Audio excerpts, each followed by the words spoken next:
Well, hello again. This is Brian Copeland talking. Welcome to another edition of Copeland's Corner. If all goes well, we'll be joined a little bit later on by a distinguished panel of comics, and we'll talk about some of the things going on in the news this week. Major story that, was something that we saw coming from the time that the U.S. Supreme Court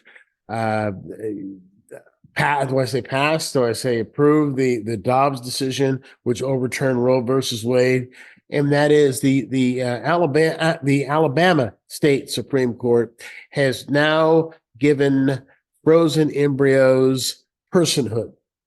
So, if you go through IVF and, you want to have children that way because you can't do it naturally. So what you do is you get an egg, you get a sperm, you freeze them. Normally, I have friends who've gone through the process. It's expensive. It's like six figures to get it done.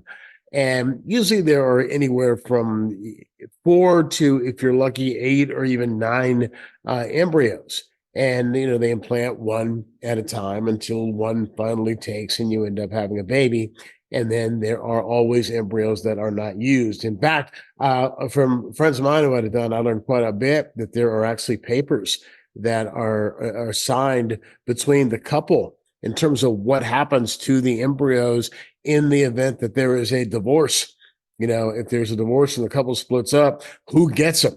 And if one side gets them and decides that they want to take one of the embryos and have another child, and the other side doesn't, well, wait a minute, I want to, it's all laid out. It's all laid out. Well, since the Alabama State Supreme Court has given frozen embryos personhood, they're saying that they're people.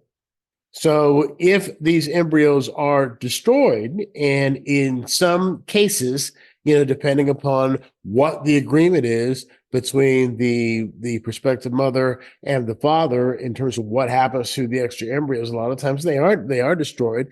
Well, in Alabama, you can be charged with manslaughter. That's manslaughter.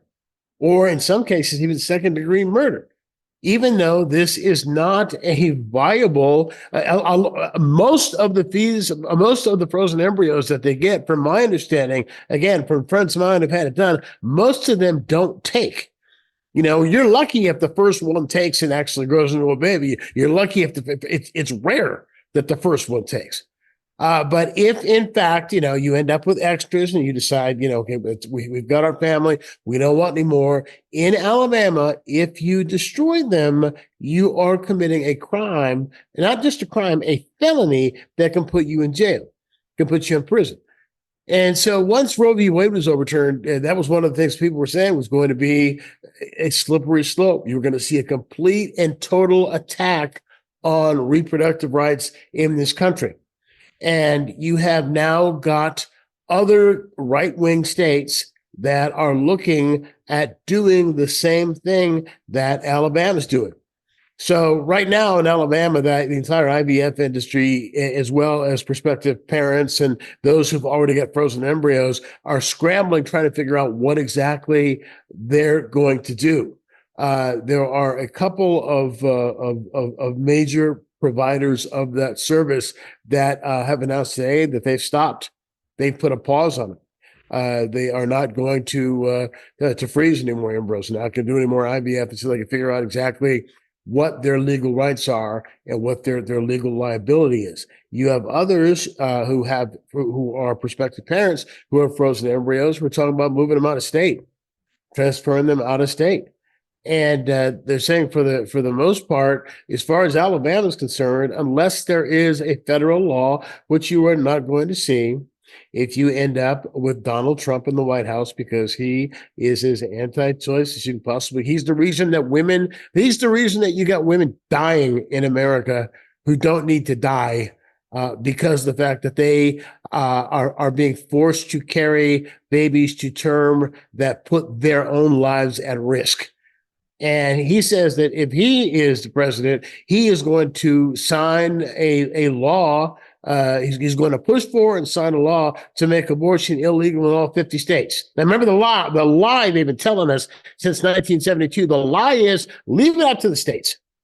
A reproductive right should be up to the states, whatever the state decides to do. Okay, so now that Roe's been overturned, the states do have the right to decide, but that's not good enough. They want to ban it across the board. They want to ban it across the country. And so now by doing that, the next step is by saying that once an egg is fertilized, whether or not that embryo is viable or not, it's the same as a human being.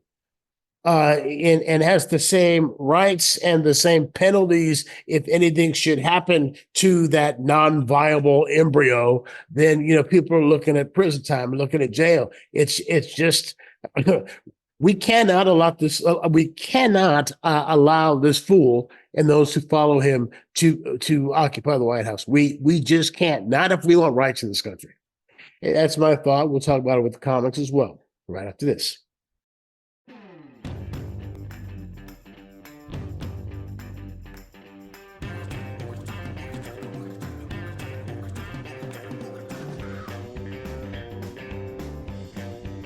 This is part of the podcast we call Headliners on the Headlines.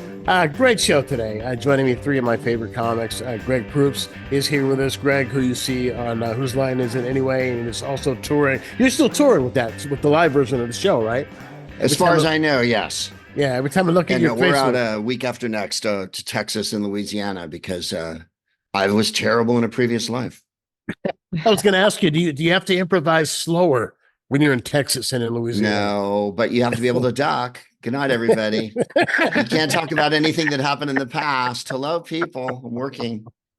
And Maureen Langan is here. Maureen, who you just most recently saw on America's Got Talent. Good to have you. Welcome back. Lost to a dog. Thank you. Very good. Very good. No. Very good. I'm going to open a kill shelter. No, I'm not. Go ahead. You never tell me what the dog did, by the way. The dog that It doesn't matter. What does it matter? He just has to friggin' show up. That's all it has to do. It's a friggin' dog. Nobody gives a crap about human beings. It's like me going to the kennel show, curling my hair, and call myself a poodle. It's ridiculous. I'm better now. Let's let it go. God has a plan. I wonder if it was cute. Doesn't matter. I want that one in a shelter. All right, go. And one of the Bay Area's comedy legends and now voice actor extraordinaire Tom Sawyer joins us. Thank you, sir. Show, buddy. Good to have you. Okay, so start with you guys. Maureen was asking off the air. I've got a little bit of news. I got a film part, and I really have Greg to thank for this. In large part, I've been working with Rob Reiner for a while on my solo play, Not a Genuine Black Man. We're developing it for television, and right now he's working on the sequel to Spinal Tap.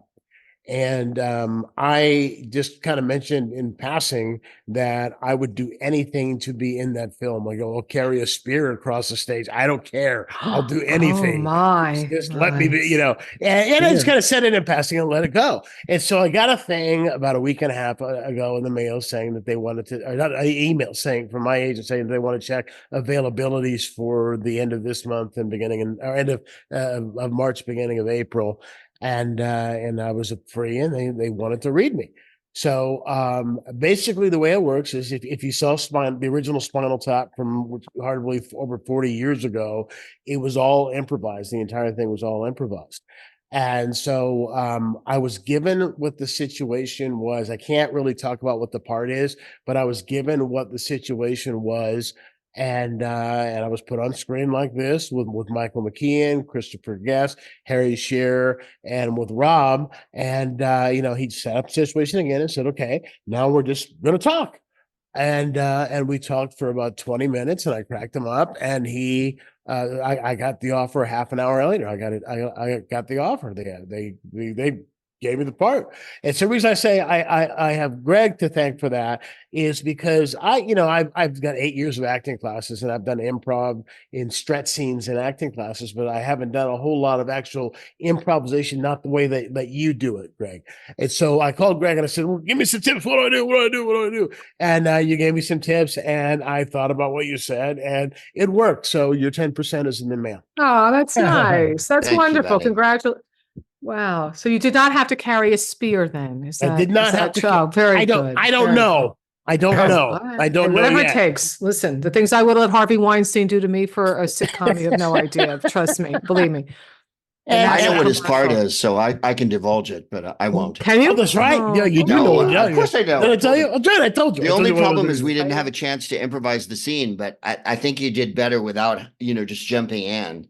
Ah. Yeah, I think Yeah. so too. Because I just went and the thing and one of the key things that I remembered is just listen to what's being said instead of thinking about what it is that you're going to say next, Yeah. and just and just go with it. And I will tell you, I was scared shitless because I did my research the night before. I had not seen Spinal Tap since it came out, and I watched it twice the night before. Just to kind of get the rhythms and everything on in that film, it's underplayed. It's all low key, and I'm used to doing stage stuff, which is big. And just got to hit the back of the room. And here, everything was quiet, and everything was underplayed. So that helped me some. But the thing that really scared me was when I read bios and not realizing that Guest and Cher and McKeon have been in an improv group together since 1966. So these guys have been doing improv together literally my entire life. Yeah. And I'm thinking, how the hell am I supposed to hold my own with these guys? And it works. So we'll see. And they're geniuses. And they're geniuses on top of that. They're really funny. They're not just crappy. Oh no, they're not, and they're hysterical, and they just jumped. I mean, right in character with English accents and the whole thing. And so, but we That's shoot great. we shoot in New Orleans. I don't have the exact dates, but it's gonna go. Okay, It's gonna cool. be in New Orleans. Awesome. So you're So a thank chef. you, Greg. Right? That's Thank it. you very much, Mr. Spinal Tap. Your car's right over here. I will bring you grits and shrimp. I will bring back to you. Yeah, yeah. That is my. Well, thank you. hopefully, your good luck will wash over me because I auditioned for a part in a Lucasfilm project. So Oh, really? Yeah. And Right you- on. well, I mean, I've you can't auditioned tell. for nothing, and this is so hurtful. Tom, how's it going though? Did you get it? Do you know if you got well, it? I don't know. I submitted it 2 days ago. Tom, can I ask an industry question? Sure. Is it film animated or AR VR? Or is it AI? It's mocap. It's the part is Okay. mocap. What's So, mocap? Okay. motion capture. Oh, gotcha. Okay. I'm going to I'm going to be playing something not human. Okay. Mocap. Well, you owned a club, so Yeah. People. So, so I've got that People. 1 foot in the door. I think Greg, you work with Harlan, don't you? You know Harlan? Harlan Halper, right? Do you know him? Harlan? No, I know Harlan Oh. Williams. No, okay, different one. Never mind. Who's- Well, anyway, I'm who's glad it's all Harlan? working out for everybody. That's awesome. Okay. I was in Erie, Pennsylvania this weekend. I hate bragging. As we all know, auditions don't mean the auditions just mean you're doing the audition. That's basically So, yeah. Wow, I'm But I happy am- for but you. I have Well- been failing upwardly. So that's Oh, good. good. Yeah, I'm failing at bigger studios and yeah, Right. yeah. You're So not At least getting it's not a bigger Taco parts. Bell ad in Belgium or whatever. no Ah. casting director has said, "Don't send any more of this guy, please." Well, I will tell Right. you this, and this has helped me with my attitude in terms of auditions. And what Yeah. my acting teachers told us is that the audition is the work, the audition itself is the job, and that's how you look at it. It's Oh, like then you I'm go in, successful as hell. you know, Wow. Yeah, that's exactly it. And so that kind of helps you Uh, not worry about whether you get it or whether you don't. Superstar. No. Years ago, I was at the Turner Classic Movie Festival, which give you an idea of where my career's headed. And Lynn Stallmaster was backstage. There were Richard Benjamin and Paula Prentice were there, and she's gorgeous. Oh, And I wow. love her. But Lynn Stallmaster is a famous casting director. So I was introduced, and they're like, and of course he was in his 70s. This is Lynn Stallmaster, and I said, "Listen, Lynn, I love what you do, but we need to see a lot of other people who are in the Lynn Stallmaster category, just so we can make sure for ourselves." And he laughed, not like you guys were staring at me, but every casting agent always says, I remember years ago, there was a comic named Brian Haley, was it? Yeah. Yes. And he wrote a pilot for himself based on his character. And he had this sort of Max Headroom-y kind of outrageous persona on stage. Yeah. And I remember them saying that he had to read for his own pilot at the time. This was in the 80s to play himself. Yeah. Because someone could play it better than you. And fair enough, you know. Well, they'll do that. I mean, I've not a genuine black man. I've gone through that with we've taken it to several different networks, and that's come up about whether or not I need to read to play myself. Or my I favorite see Omar part. Epps as you. I'm sorry. I see Omar Epps. Omar Epps is me? Kind of a Omar Epps. Well, actually, You who know. I'm told who was interested is Anthony Mackie. So maybe the Falcon. Yeah. Wow. I'd let an Avenger play me. Yeah. I think an Avenger playing would be kind of cool. By the way, I was reading right before we came on that the fifth Avengers movie was supposed to be called The Kang Dynasty, and then Jonathan Majors was convicted of domestic violence, and I guess he's awaiting Senate saying so. Marvel has fired him, and he was like, he was the next Thanos. They had him set up for, however many movies, 7, 8, 9 movies, however many movies there were set up. And now he's out. So it's not going to be called Kang Dynasty, but they have not said what they're doing yet. Well, I think Marvel actually dodged a bullet in a way, because the whole multiverse thing has been a big disaster for them financially. I mean, every picture with his multiverse theme, other than the Spider-Man multiverse ones have been doing progressively worse, because you've got to know so much backstory to have it make any sense. And it's confusing as hell to the regular, non-comic book geek, so it's in a way I think that's one of the things they're trying to do with Deadpool and Wolverine is maybe put a kibosh on it, maybe change the course to a regular villain, maybe a Galacticus or something. So, well, I've been a comic book fanatic my entire life, and I was always into DC as opposed to Marvel, because DC was self-contained stories, and Marvel from the beginning was always intertwined. Between all of the different titles and all the stuff, where if I read Batman, I knew what was happening. I'm reading a Batman story. If I'm reading something Spider-Man, then there's X-Men involved, and there's Avengers involved, and then somebody else. Are we going to have an adult conversation at any point, or is this going to be?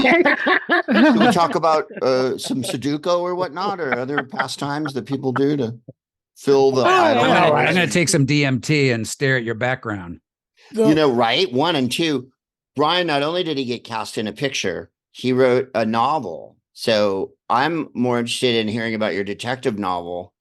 Because the novel. It's a big month for me next month. Yeah, because I'm doing that. Yeah, and my novel. I wrote a crime. My Marvel. And I'm hoping Marvel makes it. I wrote a crime novel during the shutdown, and what it's about is an investigative TV reporter, African American in San Francisco, whose sister is SFPD homicide, and somebody is killing cops who have shot unarmed Black people and not been punished for it. And so they investigate. Oh, wow. So the name of it is Outrage. And I was surprised that it sold, but not only did it sell, the publisher I'm with bought it as a series. So wow, that's wonderful. They bought the first 2. I just turned in the second one last week, and I've got an idea for the third one. But that, by the way, during the plague, when Brian was doing that, I was crying a lot. During the plague, when you were doing that, he was crying. He was crying while you were doing. Brian learned to speak Portuguese and play the oboe or whatever, and I cried, and then I whined. You guys, I was in Erie this weekend. Thank you. Yeah. Back to you. Did you learn how to bake bread? Did you learn how to bake sourdough bread? What was that? I had the best freaking time in Erie, by the way. Go ahead. Back to sourdough bread. I mean to move things forward. I moved them up to last weekend. I got crazy. Back to 2001. Go.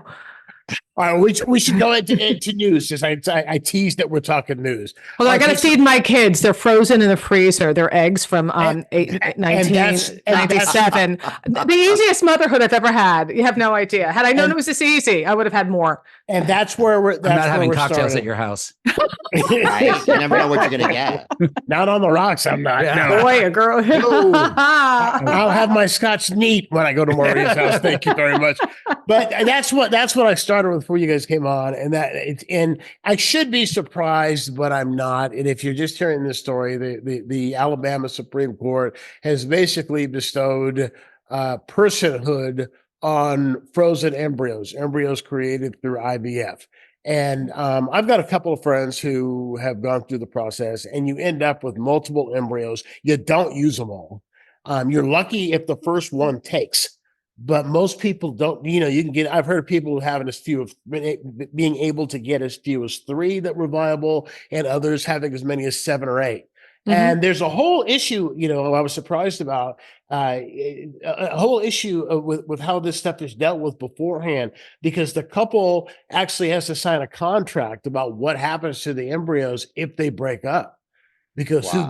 who gets custody, who gets custody of it. Because if they break up and the wife gets him and she wants to have babies without him, then wait a minute, I want you to have my. So the question is what happens now? Today, IVF clinics have put everything in Alabama on hold. And there are prospective parents who have frozen embryos who are looking at transferring them out of state. I guess the question I would ask you guys on this is, they said that when Roe was overturned, that it was a slippery slope and we were going to see this happen. Yeah. So you agree with that? You saw this coming? Well, not only that, but I bought my ticket to go to Louisiana so I can break into a facility and set those eggs free. Yeah. Run, my children, run. When I first heard this, Liz Winstead, Sure. she founded the Daily Show and all that. She co-created that, and she's a big abortion rights person, activist. And I honestly thought it was a satirical piece. I thought she was being satirical, and I'm shocked. I went through IVF, and it's mind-boggling to me that these women, and I interviewed a woman recently in Tennessee. Her name is Abby Phillips and Allie Phillips. And she had to leave Tennessee to come to New York because her baby was dying inside of her and she couldn't get an abortion. The same thing that happened to the Texas woman. And this outrages me because these poor women are almost dying and nobody gives a shit about them. And we're worrying about some frozen little eggs. And it's great for humor. Believe me, I got a lot of jokes coming out of it for my stand-up. But as just as a human being and a woman, to know that these men, I hate men, I like you, but I'm starting to hate all of these friggin' guys, these Mitch McConnells and these guys who've never know even what having a fetus in you is like. I've had 5 miscarriages. I know what it's like to take a sack to a doctor. It is not a baby. It's Felix or Phyllis, the fetus, but it was not a baby that I took. It wasn't. And I get it. I was raised Catholic. I understand. But going back to these frozen little things in some cryogenic, whatever the hell it's in, and these poor women have to go on GoFundMe accounts to get plane fare to go to New York so they can get a dying fetus out of them because these guys don't give a crap. And these crazy women don't give a crap that they're going to die. This is where we are now. I was going to say, don't just blame it on guys, because Nikki Haley today said, and Nikki Haley today said that she sides with the Alabama State Supreme Court. Can I just tag that? Then I'll shut up. I'll get off my, I'm just so enraged by this. What I wanted to tag this, but it's not. I'm just using men as the patriarchy because I wish women could run, and I wish there were campaign finance reform so that it would be easier to get the money to run all that. But Nikki Haley is dangerous. I like her foreign policy, but she's very dangerous because she says it much more nicely. Yeah. My husband was adopted. That's good. I'm glad he was adopted. I couldn't have children. I had a hard time. I'm sorry you had I'm glad it worked out for you. But she wants exactly what these extremists want. She just says it in a much calmer, nicer way. Be careful. She doesn't sound crazy. And I love men. I love men. I'm just angry at you all as a group. Well, I'll tell you how far they've gone in terms of some of this. In Lubbock, Texas, which is where Buddy Holly is from. In Lubbock, Texas, they passed a law in the city they either passed it or they're trying to pass it, that would make it a crime for you to use a Lubbock highway, road, street, or anything, any means of transportation or roadway to leave the city to go someplace else to have an abortion that allows it. So if you were leaving Lubbock to go to, whatever I guess New Mexico, or the closest place is where you get an abortion, if you use a Lubbock road, you've committed a felony. Mm-hmm. That's what it is they're trying to do. So I guess I'll ask Greg to chime in. Just where do you see this going?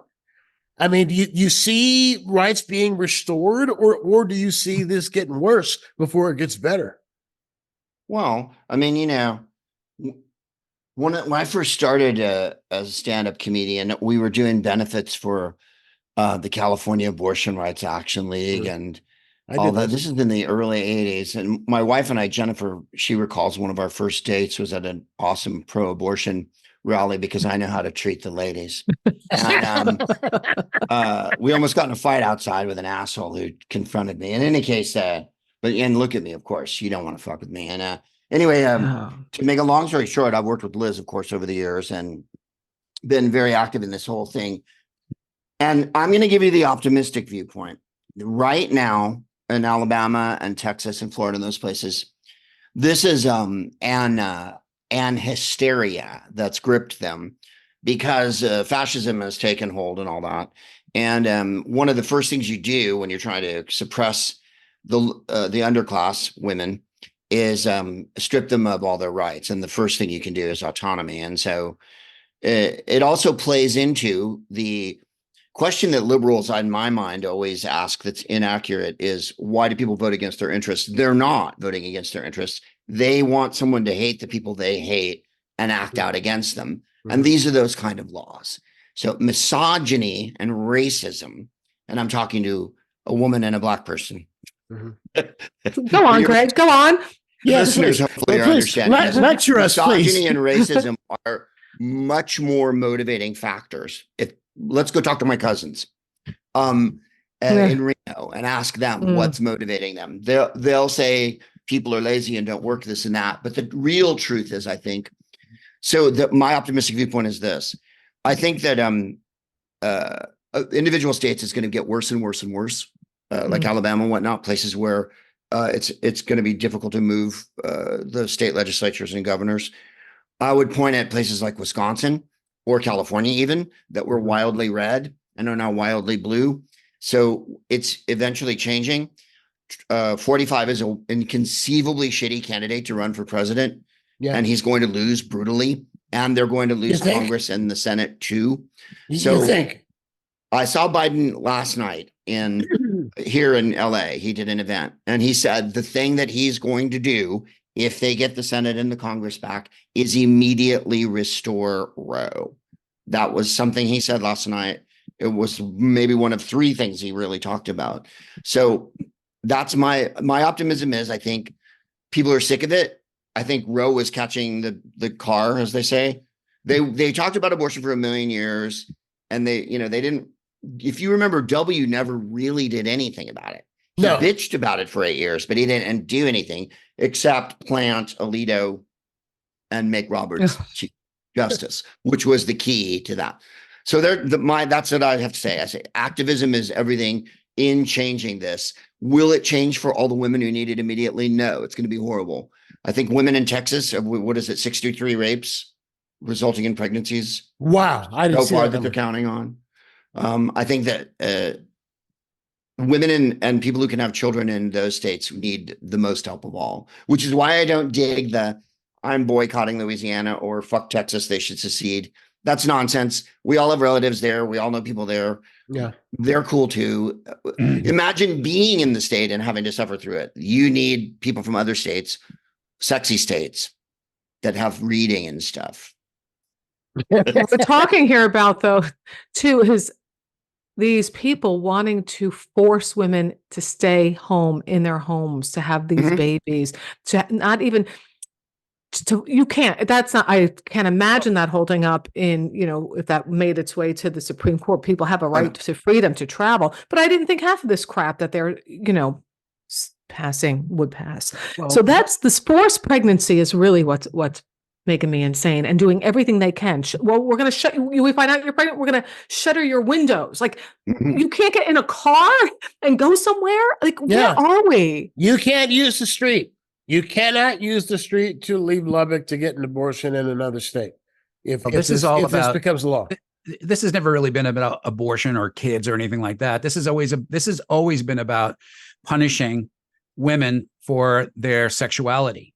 This is like, if you're going to have sex, you're going to have a baby. We don't want contraception. We don't want abortion. The child is a punishment. That's the really screwed up thing about all this is that they don't care about kids. They don't give a shit. No, They've never passed one bill that's No. about helping a family or helping anybody out. It's Take it your away. problem because you spread your legs, and that's the attitude they have. And this is You could have done it from behind. You don't know if they spread the legs. There's different positions, Tom. Let's get real. Okay, sorry. Go ahead. Go crazy. When I was single, I used to like to vault from across the room and just see where things, kind of take a chance. I have a mini catapult at home that a ballista. yeah. Oh God! Well, now we can find some humor because it's so much about this. That's not the one that drove me crazy. Was I believe it was Ohio, which is where where I was born, was in Akron, and where you have that 10-year-old girl who was raped and impregnated. But the abortion law that they tried to pass in Ohio failed by a pretty substantial number. Yeah, and this is after. This was the polls, after. and the polls are all showing that the majority of Republicans are against these draconian laws. And a lot of it is people that are just stupid and don't understand how things work. No one's getting an abortion, in the ninth month. They're terminating a pregnancy. It's because of the life of the mother or the life of the child. And the stories you hear are just horrifying. And to me, it's like, it goes back to the Republicans also don't do nuance. They don't get nuance. Everything is black and white. They don't understand. They'll pull something out of their ass and they'll never wipe the shit off of it, and they'll just hand it to you and you go, this stinks. And they go, no, it doesn't stink at all. It's awesome. We're going to stop abortions after the child is born. You know what I want to do? I want to go out with a microphone and just go up to these guys and go, so do you think women should be allowed to have spontaneous abortions? And because most of them would have no idea that's a miscarriage. They'd be like, no, not in due time, not spontaneously, never. I bet they wouldn't even know what that term meant. No. They're also going to be seeing women going to being arrested and having to prove it was a miscarriage. Well, what about that poor woman? And this is vile. The poor woman miscarried in her toilet because they wouldn't give her, induce her abortion. I've had DNCs because having a miscarriage is so painful. I wasn't as far along as she. The second one, I'm tough. I'm Irish. I could plop out a miscarriage. I'll be fine. I was in so much freaking pain and so freaked out. So the next time, I'm going to go do a DNC where they clean you out. That's also a form of an abortion, I guess, in these men's worlds. And this poor woman was there begging. Her baby's dying, but the heartbeat is still there. It's an energy level that until it's finally gone, then you can have your abortion. But by that time, the poisons and the toxins are in your system. It's inhumane to do that to a woman. It's absolutely inhumane. So she goes home and she has it, and they say the way she didn't dispose of a minor. You can't win. It's insanity. Really, it makes me, I'm so angry, and I use humor when things freak me out, but I'm upset. Like, I don't know you what should, country though. I'm I mean, living when you look in. at some of these stories, I mean, the one that really made me sick was that poor mom and again, in Texas. I mean, let's go back to Texas, because Texas is one of the absolute worst in terms of how they treat women in these situations. And this was a mother of, I think she had 3 or 4, and she was pregnant with twins. And she wanted to keep the twins until she found out that they were not going to live, and that they had some kind of a rare disease where if they were born alive, they would not live more than 1 to 2 minutes. And they would not allow her.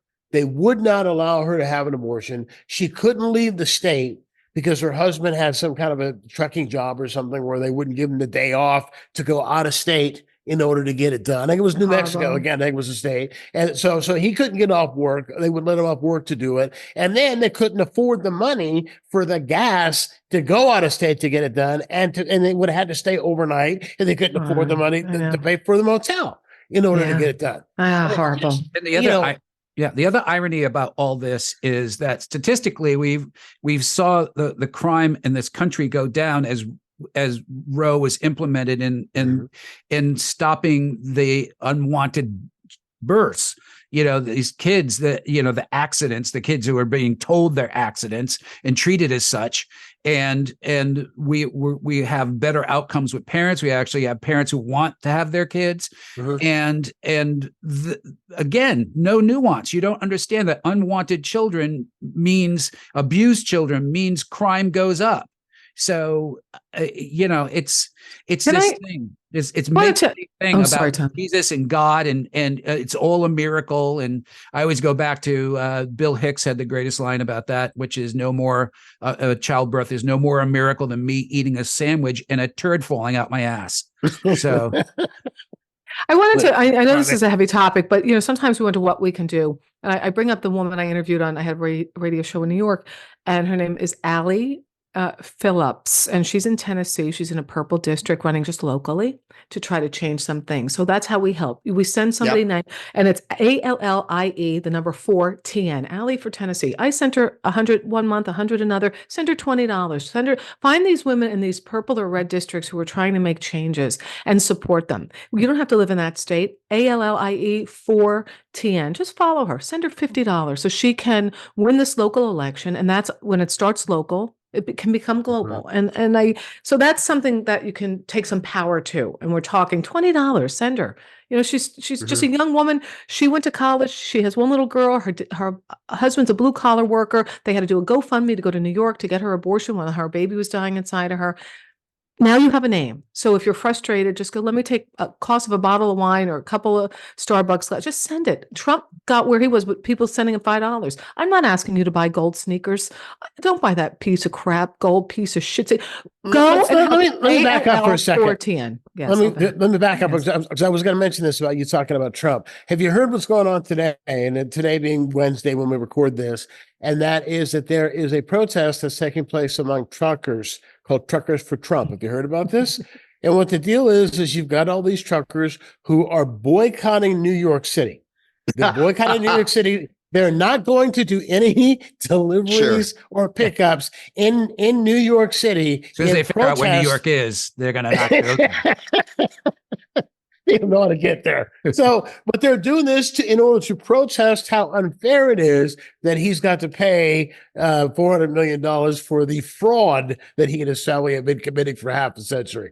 And it's like, what is wrong with you? Why do you have such empathy? You're a truck driver. If you get sick and you can't drive your truck tomorrow, you don't get paid. He's still sleeping in Mar-a-Lago. He's still crapping on a golden toilet. Why are you willing to give up a day's pay, in order to support this guy who's selling sneakers for $400 a piece that people are buying who are complaining about how bad the economy is? They're spending $400 to buy gold sneakers. It just makes, is this part of the cultism? Part of is that what it is? Is this that you're just so sucked into this cult? I always find. Oh, sorry. Go ahead, Tom. No, I just saying. I had to block on Twitter a bunch of these things that were coming up about truck drivers doing it, and you could see they're on the road, and behind them is like New Mexico. I'm on my way to New York, not to go into New York. No. I saw a post where some trucker said, because I look at this and think, great. Because for every trucker who's boycotting New York City, there are 100 other truckers who are willing to go into New York City and pick up that extra work and pick up the contracts that you're blowing. Because again, if we don't drive, then we don't get paid. This piece of crap, human being Trump, he took pride in saying he only paid $750 in taxes. Remember, hey, listen, I'm a smart businessman. Listen, I found the loopholes. And it's so funny that people are like, well, what did he do wrong? All these working class people who are paying more taxes than they're so conned by him. I don't know what to tell you. Stockholm syndrome. I don't know what is going on with these people. He is a confidence man. Well, I always find that no matter how big of a Nazi monster you are, there's always someone who really loves you. When he dies, and it will be a day of insane rejoicing throughout the world, and in America, I know people are really going to be happy. You will see heartfelt, sincere, tearful tributes to everything he accomplished and all the great things he did. I always think of what was her name? Mitford. Her sister was Jessica Mitford, the author, and she was a screaming Nazi, and she lived to be 100, like Leni Riefenstahl. Something about being a Nazi makes you live forever. And jeez. and Hitler had been at her wedding, and she had a picture of Hitler on her mantle, and people interviewed her up till in the 2000s in her apartment in Paris, and she'd say things like, Hitler had such a droll sense of humor. and he has such beautiful hands, and that's what people will be saying about Trump, is that like the Baron Harkonnen, your pustules are most beauteous, my emperor, and it blows our minds because we're sentient, sensitive human beings with feelings and stuff. But Wow. horribly, I think that about 30% of the world are ready at any time to bayonet the person next to them, and that he is their leader, and it doesn't matter if it doesn't make sense. It's better because what he's saying is real, and you liberal Jews out there are messing up my world with you making me think, and I don't like it. I want the direction of the insanity. The insanity makes more sense to me than real life. And I'll tell you what, while you're right about Trump when he dies, I was reading, I'll be up I have insomnia a lot, and I go down these, these YouTube rabbit holes and these Wikipedia rabbit holes. And I looked up the funeral of Joseph McCarthy, of McCarthyism. Mm-hmm. And do you know that when he died, there was a huge funeral and many, many, many, many, many tributes to what a great man and a great leader he was, and how he protected America. And all of the flags, I think it was Wisconsin, he was a senator from, they were all at half-mast. Now, this guy had been censured. This guy had been humiliated on national television in the Army McCarthy hearings. He ruined so many people's lives. I mean, there are people who committed suicide because of what it is that he did. But yet when he died, you would have thought it was Martin Luther King's funeral. Mm-hmm. So I think you're absolutely right. I think you're absolutely right. There's people, guys were on the streets 2 days ago in Tennessee with swastikas running up and down the street. And to them, it's, they don't put all of the facts together to what a swastika symbolizes. It's fun for them, if I can put it that way, without being glib. It gives them a focus in their life that they're not interesting people. They don't have people interested in them. Well, the scary part is too that you have somebody like DeSantis who's shouting from the rooftops about books being in schools that talk about sexuality, like keeping them out of the hands of teenagers who are probably the most sexual beings on this planet. And then when you ask him about the Nazis that are in front of synagogues blocking and shouting out horrible names to Jews coming out, he's got nothing to say because hey, those are his voters. Those are the people. I'm still stuck on Tom. What Craig said about Hitler having a sense of humor. And I'm thinking, how do you have a sense of humor and not love the Jews? I mean, right. It's very selective sense of humor. Yeah. Well, it's because some of that great German comedy that we've come to know from the 30s. What was Peter Cook's line? Peter Cook, the British comic who was such a genius. Someone said to him in the 60s, he had a club and he had Lenny Bruce there and all the avant comics of the early 60s. And someone said to him, do you think comedy can change society? He said, absolutely.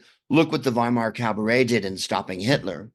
I'm trying to think. But then, as my friend Durst said to me, I said the same thing to him. Can you change minds? And he went, no, but you can make people think about things. You can raise a thought in their mind as a comic on stage with your poison liberalism. Yeah. Something might ring in their head. I've had people, I'm sure you have too, Maureen, come up to you in places like Erie, Pennsylvania, or I was playing outside of Texas. I can't remember, some really weird little place in Texas. And a busboy came up to me and went, I've never heard anyone talk like that. This is exciting. And I thought, maybe it doesn't make him a big liberal overnight, but maybe he needed a grown-up that he thought was funny. Yeah, and you know what was interesting Hey, being in something like Erie? guns are bad, you know? Yeah. When I was in, it's very interesting because when I was in the area, actually, the people were fantastic. It actually turned out to be such a great, I'm like, why am I going to Erie? I had one of the best times, hung out with such great people. Honestly, I had been a little down in the dumps. It just fueled my soul. I just had a blast. It was just so much fun, so unexpected. But I actually went and I did Huckabee show and I was torn whether I should do it or not. And I said, "Do you know who you're calling? I'm going to like this Irish Catholic bleeding heart liberal who likes women's rights, gay people, and brown people. I don't know. Do you know who you're calling?"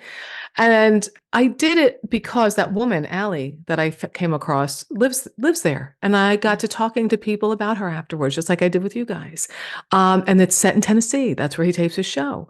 And, when I got there and they're like, "Oh, you're from New York. I'm sorry." I'm like, "I'm fine. Don't worry. You should come. You'll meet a lot of diverse people. It's really cool." And I let them be, and I almost didn't do it. And I thought, you know what? Exposure is power, power is money. Money can support people like Allie. So that was my rationale. I did it. I had people, "How could you do that, Maureen?" I mean, I don't know how much it freaking helped or not, but being out there, I talked to a couple gals, these lesbians afterwards at the bar. I was getting dinner at this nice little restaurant sitting at the bar. And I go, "Do you know what's at stake here?" "No, we didn't realize that," because they're not thinking that way. They're just early on into the voting. They're 21, 22. It's not affecting them. And I got about a bunch of them on board to vote and to hear what's going on. So I don't know. And I had some good wine. So I don't know. Maybe it worked, maybe it didn't. But It's absolutely, Maureen. It's human contact and that kind of. I think you win more hearts and minds that way than any other way. Yeah. Because if it's just media, everybody's already in their camp, and I know I hate everybody, and I'm a hateful. I hate people. I hate people. So shift gears. Let me ask you this. I'm going to ask you. It's a two-part question. This question before the Supreme Court as to whether or not Trump should be removed from the ballot because he took part in an insurrection, and the Constitution says that if you take part in an insurrection, you cannot hold federal office ever again. Number one, what do you think should happen? And number two, what do you think will happen? Do you think that the court should say, yes, he is ineligible and cannot be on a ballot, or they're going to, go with what? Well, I was surprised that Gavin Newsom said, "No, we'll let the voters decide." Or do you, and what do you think the court's going to say? Is the court going to say, yes, let him be on the ballot, or no, he's ineligible? What do you think will happen? What do you think should happen? Who first? Go, Tom, go. I believe in you. Well, I think that the Supreme Court is obviously going to, by the questions they were asking, they're obviously going to knock it down. And I think that's actually the right move in this climate because, you get somebody like Marjorie Taylor Greene saying that that the Democrats committed insurrection because they were protecting Biden on an inauguration day where the National Guard was out. That's insurrection, she's saying, because they're crazy people. So they'll be kicking Biden off the ballot all over the country if they go ahead and do this. Now, the thing I want them to vote against and quickly is the immunity thing. Yes, that's important. That's more important than the ballot thing. Yep. The immunity thing is because as soon as if they vote that the presidents do have immunity, then Biden can assassinate the other guy. Oh, and it's okay. They just so that's why it's not going to happen. But I'm scared that they're dragging it out. Yep. So it'll be after the election. They've already blown past the trial was supposed to start in DC on March 4th, and there's no way that happens now because of this appeal. So there is not a legal, from what I understand, listening to dozens of legal analysts and reading opinions and whatnot, there is not a legal argument to stand on. Even Jonathan Turley won't touch. Give him immunity, but they can stretch it out. They can stretch it out past the election. Now, Greg, you were saying that you're sure that he's going to lose. Do you think that it matters whether or not he's convicted? If he does not go to trial on anything, if he does not go to trial prior to the election, do you think he still loses? Yeah. I don't think there's a good day for him coming up. I don't think any day, like you and I, we all can sit here together and think tomorrow might be a really awesome day. Something good might happen for me. He cannot sit at home and think that because nothing good tomorrow is going to happen for him. The Russians are on his tip, if you will. No one's going to lend him money. He's selling these farcical sneakers now. We've reached a kind of a parody level. Because there are no sneakers. There's no sneakers. There's no more sneakers than there are women having abortions at 9 months. It's like when they throw Jesus at you and you can't come back with, but Harry Potter, had a magic power too. They get mad and you're like, yeah, but you're just using fictional characters that you like. So I don't think he wins in any case because every day is more fines. I saw one of E. Jean Carroll's lawyers on telly the other night, not Kaplan, the other one, the dark-haired one, whose name escapes me. And she said they're actively pursuing that money right now. And that's $83 million. They're not letting it go. They're not going to let him drag it out. They're not going to let him appeal it. And what he said the other night at his rally when he went, that woman, I don't know that woman, that's kind of enough now. We've already established the parameters with this one. The fraud case, like you say, he's got to come up with money for all this. Yeah, he does. In order to appeal, he's got to come super up draggy. with it. He's not coherent. No one is lining up right now in America going, I've been on the fence about him up till now, but when I saw him the other night with the black gloves, mispronounced Alabama, then I thought, fuck yeah, now's the time I make my move. You know what I want to know, and I'm curious if you don't mind my asking this, Brian. I'm just really excited by Greg's confidence that Trump is going to lose. I'm not sharing, have that confidence and that as well. You do. I don't. I don't either. I was in Erie last weekend. No, I loved Erie. It's such a great time. I was in Erie. I'm not gonna, no, but I was, no, but it just mean I actually loved it. But it's first of all, he has to be on the ballot because it hasn't been directly implicated in an insurrection, even though we all know he started it and we know that it's not clear legally yet. It's too murky. It's going to be a mess. He has to stay on it. It'll be that's that. But can I implore Greg to share his reasoning for why he believes Biden will win? Because I really need this right now because I feel ill. Well, he won last time quite handily. It wasn't even close. The whole making us wait a week and a half to count Arizona and all that, as you recall, all of those states were counted and counted again. Georgia, Arizona were the 4 states, in Wisconsin, Pennsylvania, and they weren't even close in any case, in any recount. So I don't see Biden losing a lot of people other than the pretend lefties who are mad about dazzling variety of things that are irrelevant right now. My other point is, I think that with your, all right, let me put it this way. Before the election in 2020, Bill Barr, that sagacious lawyer and great legal mind, hot, not to mention hot, really hot, right up there with Roger Taney and Ed Meese as some of the most wonderful jurists. Ed Meese, very good, very good. A little esoteric. Some of the greatest legal minds that made this country the way it is. The Dred Scott decisions, Plessy versus Ferguson, that kind of wonderful, moving humanity forward thing. Hysterical. Bill Barr said to 45 during the run up, you're going to lose, and here's why. Women fucking hate you in suburban places. And he went, fuck you, I'm never changing. And he went, you got to do something about COVID, or at least pretend you're going to do something, say something positive that you'll help someone ever. And he went, no, I'm not going to. And of course, he got his people, he got his 70 million or whatever. But there, like I say, I don't see a lot of adding to that. I also, and this, hopefully this will lift your spirits, Maureen. Please. You've seen where the New York Times has gone in the last, 7 years or whatever. It's always been this way, by the way. You can read the feature story about Hitler in the 30s, and they talk about his lederhosen and how he plays with his dog and stuff. So it's not like the New York Times was once this great thing that all of a sudden went shitty. On the other hand, now if you read them, it's like reading the Daily Mail in the UK. It's like, Trump stood up for half an hour why this is bad for Biden. There's no there's no more news, there's no more perspective or anything like that. Whatever you expected them to do, which was actually report the things that are happening. Like when he gets up in front of people, he's an absolute gibbering, incoherent mass of lies.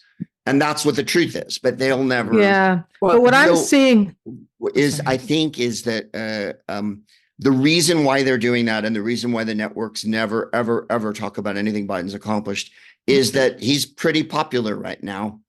And you can't unseat an incumbent without real third-party bullshit. Here's the main thing. The media is corporate media. It wants a horse race. If no horse race, there's no viewers. Mhm. They're trying to create a horse race. And Right. and the thing I will tell you, Maureen, is that Yeah. one is that all you have to do is look at the last two elections and just see how the Democrats have won and won big in a lot of places, how abortion laws are failing in red states. Trump has said out loud he will sign a bill to ban abortion nationally. country. Yeah. He is screwed. He is not going to win because there's going to be an avalanche of people that are going to vote against him, that just like the last election. I mean, he hasn't won an election vote wise, total wise. He lost by 3 million to Hillary. He lost by nearly 8 million to Biden. And those numbers aren't getting better. He's not going in the right direction. Okay. So what happens when he loses? What happens when he loses and they all start yelling voter fraud again? And most people, according to the polls, are expecting violence. Well, the difference is he's not in the White House now. If he has a rally and he has a rally in front of the Capitol building, he will be arrested.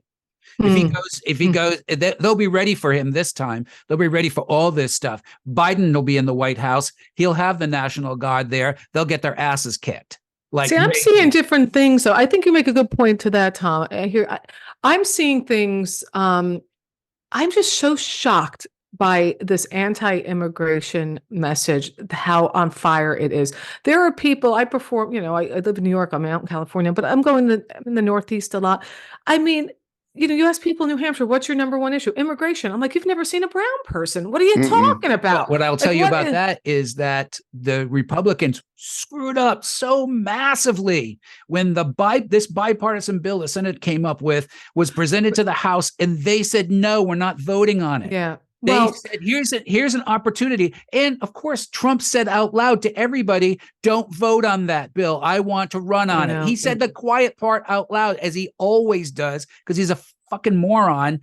And so so this is why all of a sudden it switched games. Now the Democrats can run on, hey, we were fixing it. The Republicans. Yeah, but I got to tell you what else I'm seeing out here, though. I'm also hearing, it doesn't matter that the numbers are getting better in terms of inflation and jobs.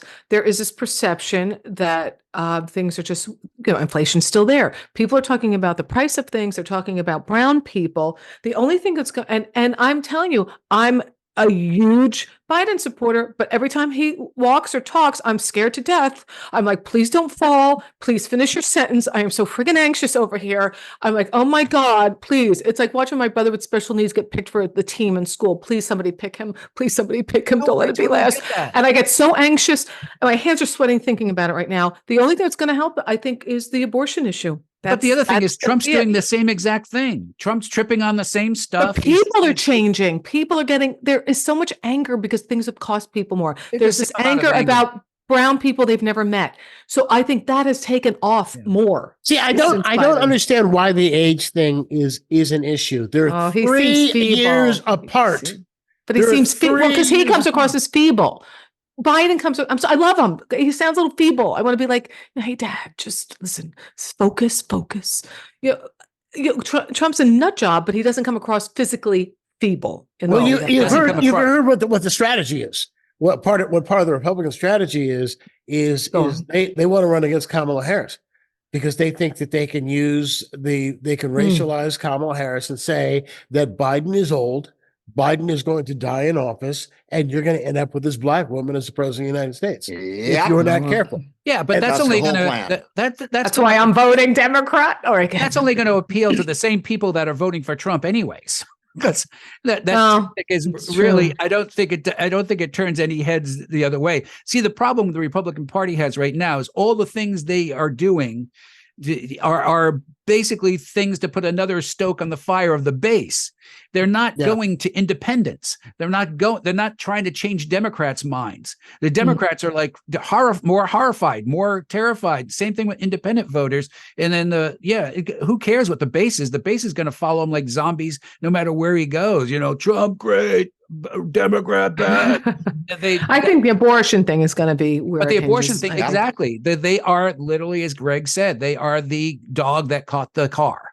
And Iowa, this is- for God's sake. I mean, Iowa Yeah. voted to codify abortion rights into the state constitution. Yeah. Iowa. People are really upset about that because the government has. They always talk about big government. We don't want big government in our lives. That's what the Democrats used to be. They want to come into your house and make you do this or that. And now the Republicans are doing what they always thought the Democrats were doing. And the Republicans, like the real Republicans, like even the Liz Cheneys, are going, "Oops!" They realize they made a big mistake with this whole thing. All right, let's end it. I end it think with the this. party's going to splinter into pieces. So that's my Yes. big optimistic view.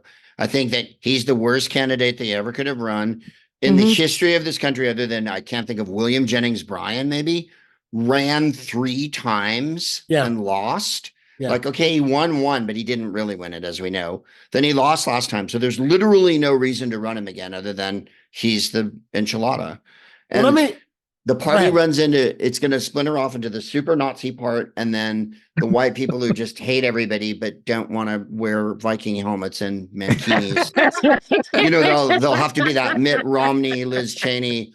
Well, I didn't say everybody could come to the party. There'll be those people. Yeah. The old Republican Party that we knew, the HW party, where we I did like bombed Mitt Romney's line about, I prefer my president not to have been proved guilty of sexual abuse. Yeah. That's a line I think about this. We have a guy who is the standard bearer, in all likelihood, the standard bearer for one of the 2 major political parties, who has been determined by a judge to have been guilty of sexual assault and actual rape. He actually said rape. Yeah. The judge said rape, and it hasn't phased anybody. So let me. Not only that, Brian, I think it but has. you forget the main part. He has actually said out loud he can grab women by the pussy, and they don't do anything about it. So he's actually said, I commit sexual assault, and I've gotten away with it. Yeah. Isn't life great? Isn't being a star wonderful? Let's leave it with this. And the conventional wisdom I'm hearing from a lot of people who are not on the far right or not on Newsmax or Fox News or whatnot is that this is the beginning of the end of the Republican Party. And in order for us to have a vibrant democracy in this country, we need to have 2 parties. There need to be 2 viable political parties. So what happens? I mean, I don't think it's a good thing for there not to be a Republican Party. I think it's a good thing for there not to be a fascist Republican Party. But I think so what happens? Does another party rise up? Do they fix the Republican Party in some way? What happens? Yeah. Well, in the 1850s. Yes. What happened then? I love your references. Go ahead. In 1850, I love this. The country was divided by race and hatred, which led to the Civil War, which was not fought over states' rights. It was fought over slavery. There's really only one reason. So having said that, the Whig Party exploded and created the Republican Party, which of course has metamorphosized, and they've switched roles. To any sentient person understands that. So I think we're in that position again. When Theodore Roosevelt ran his 3rd time he ran as an independent and tried to start another party, and he was so freaked out that he actually thought about including Black people and women in that party, which is what doomed it this 3rd time he ran. So I think we're at the point where they're going to split up, and there's going to be the crazy Nazi part, and that'll be their party. And then there'll have to be another party that fills in that's slightly less crazy, because I think we've reached a point where we all agree that there is no difference. You can say Mitt Romney is a nicer Republican than 45 or whatever, or than Mike Flynn, but they're all in the same boat. If you're still supporting them, now we're talking about not even a nickel's worth of difference. We're talking about, barely a piaster. And so I think that's where we're going. I think they're going to be destroyed. Will there be a Republican Party? There'll be a semblance of a Republican Party. It's not going to be the one we have now, because after they lose this giant thing, after they lost the giant thing in 2020, where they lost the Senate, the House, and look, the part of the reason January 6th happened was a Black woman got put in the White House. And I'm just going to stop and be horrible here and pedantic for 1 second, then I'll let everybody talk. It's arguably the most important thing that ever happened in the history of the country. Well, Barack Obama being elected president was cataclysmic, but putting a woman in the White House and making that a Black woman absolutely shook the country, even as hard as Obama did. And putting a Jew and a Black in the Senate in Georgia, you may recall that the day after this happened was when the riot, the succession or whatever, the second Civil War. And I think that's the, like Tom was saying, or you were saying, Brian, the real reason behind Biden's old for left and right is fear of a Black planet. And I think that doesn't play to what's happening in the future. I think the Republican Party used to pretend that there was room for everybody, but they just don't care anymore. And so I hope that made any sense at all. I just don't see them surviving as a party.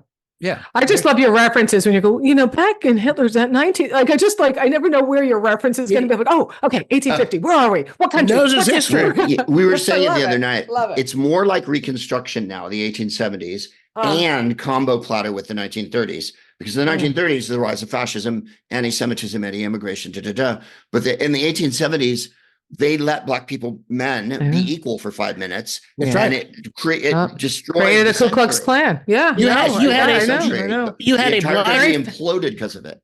Yeah, You had a Reconstruction's a Black male fascinating. senator. Go ahead. You had a And now Black you've given male a senator woman- from Mississippi. Yeah. Now And- you've given a woman a job where she could be president like that.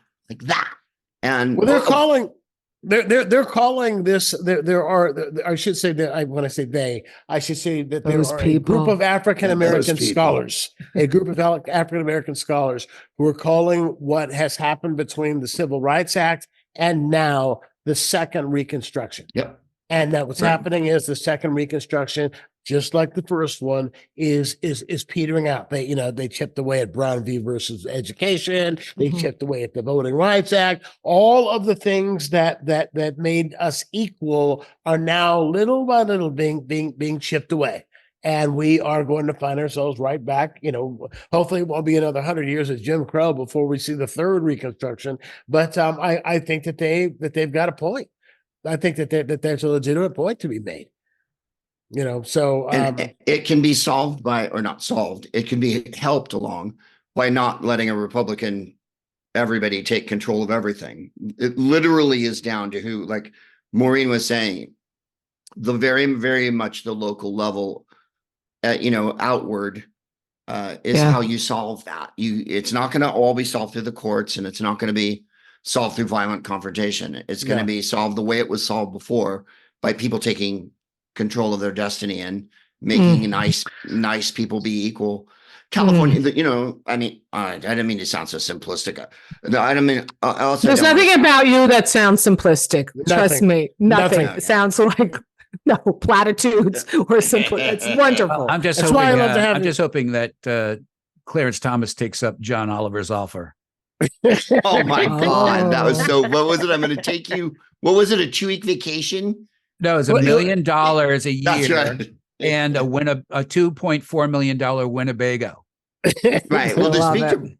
to Brian's point, HW and Reagan and Nixon get completely off the hook, and Ford, for absolutely enforcing the second deconstruction of the Reconstruction, because HW knew by putting Clarence Thomas on the court that it was the most cynical thing you could possibly do. Yeah. And by also replacing Thurgood Marshall, who is literally maybe, I don't know that there's a better jurist that's ever sat on the Supreme Court, or a more qualified one, certainly. And to be that insult of putting him on is absolutely a signal. And it's like Amy Coney Barrett and and Kavanaugh and them, they're morons. You wouldn't Yeah. have them in your reading club. You really wouldn't, because you don't want to hear what they have to say. And that's where Biden put a black woman on the Supreme Court, and she was in an improv group, you guys. And now we're in fucking trouble. Oh, forget Because that. we have someone and they were called on thin ice. Boo. Boo. The And with improv that- mix. With that, I got to stop because we're out of time. It is always a pleasure to have you guys on. And Greg, I love your analysis. I'm sorry I talk so much. I really No, am. but I love your history and your analysis is always so great. So Thank it's you. always a pleasure to have all of you on. So let's start with plugs. So where can folks see you, Greg? I'm on the you road this with time. Whose Line Is It Anyway, where I won't be doing any of this political humor.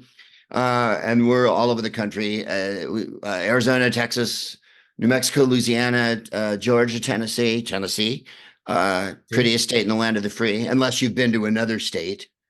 And you can go to whoselive.com. We're also showing a movie at the Greg Proops Film Club that Jennifer curates in March 28th. We showed A Band's Visit last month. You know that one where the Egyptian band goes through the Israeli town by accident. Super cute. You know, we're trying to show pertinent things.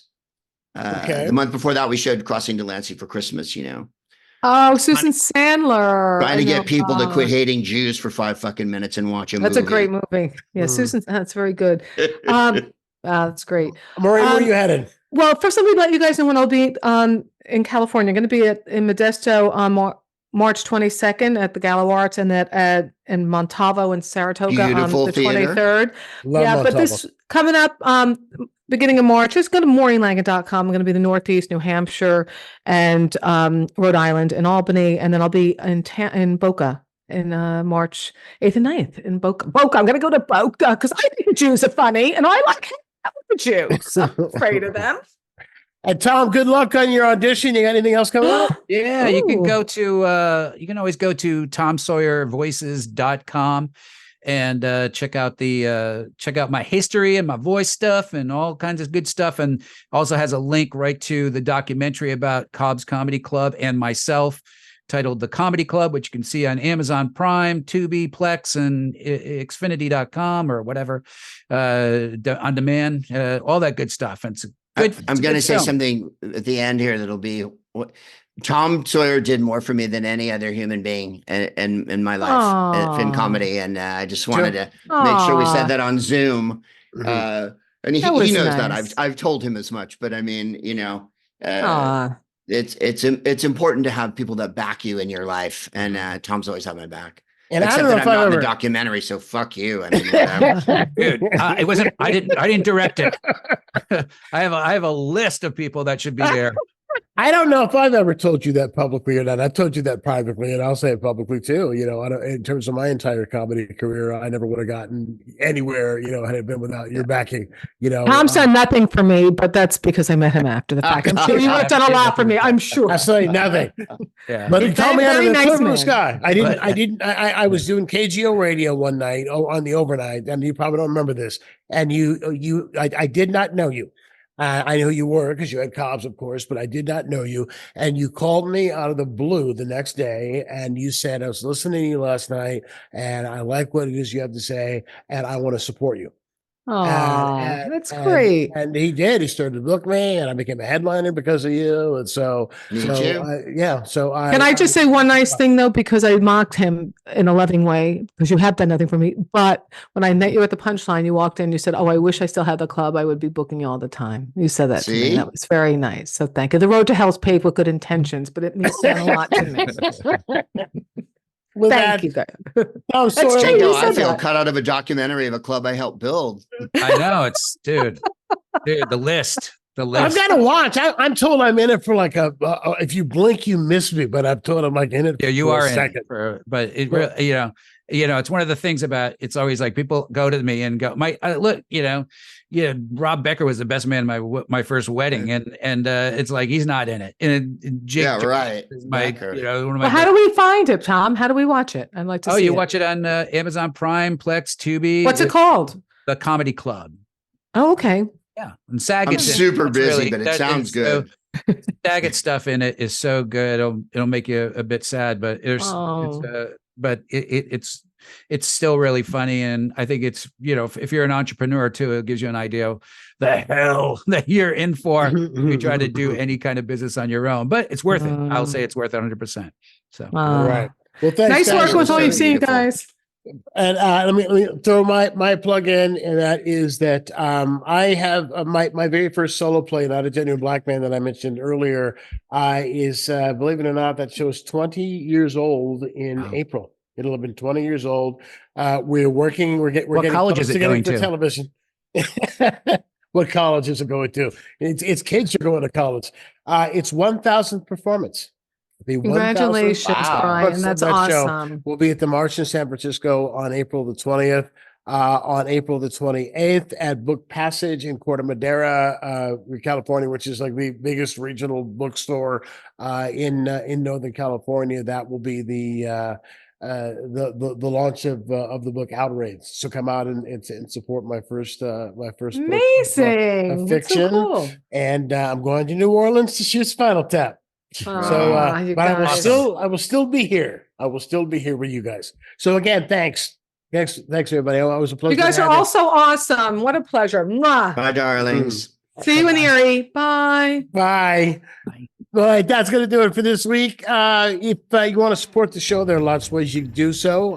The biggest way, of course, is by going to whatever platform you are using to listen to the show. If you're listening to the audio, the podcast, and give us a 5-star review, because that helps people to find the show. The other way you can help us is if you're watching us over YouTube, we need to get 1,000 people to subscribe. We have lots of viewers, but not everybody's subscribing. It costs you nothing to subscribe. And if we get 1,000 subscribers, then we can do what I want to do, which is to do this show live. Right now, we record it on Wednesdays. We drop it on Thursdays. If we do it live, you can be a part of the actual conversation. So just go to YouTube, go to Copeland's Corner, and subscribe. It doesn't cost you anything, nothing. I'll even throw in some of Trump's golden sneakers. All right, I will throw in Trump's golden sneakers if you'll subscribe. How about that? I'll check you out next week. Till then, be kind to your neighbor. He knows where you live.